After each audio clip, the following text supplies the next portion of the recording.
তার সময়কালে তো অনেকেই খেলেছেন, শততম টেস্টে তো আসলে তার ধারের কাছে আপাতত কেউ নেই বাংলাদেশের হয়ে, এবং তিনি খুবই লাকিও বটে যে শততম টেস্টে তিনি একদম। শতকের দেখা পেয়েছেন। আমরা গতকালই আসলে আলোচনা করছিলাম যে বিরাট কোহলি বা সেঞ্চুরি করা সচিন টেন্ডুলকার, তারও আসলে হয়নি, কিন্তু এত কিছু অর্জন করেছেন কিন্তু শততম টেস্টের শতকটা নিতে পারেননি।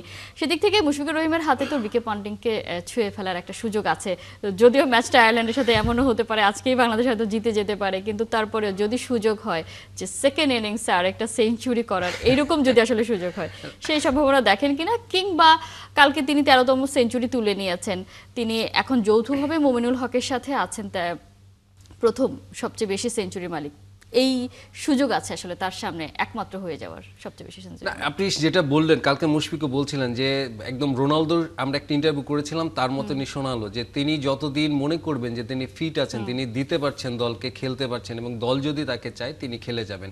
এবং আমার ধারণা আপনি যেটি বললেন যে তিনি কিন্তু রিকি পন্টিং ছুতে না পারুক, আমি আশা করব তিনি সচিন টেন্ডুলকারকে একটি জায়গায় তিনি ছুঁয়ে যাবেন কিংবা ওভারল্যাপ করবেন, কারণ সচিন তার ইন্টারন্যাশনাল ক্যারিয়ার 24 ইয়ার্স তিনি বিলং করেছেন।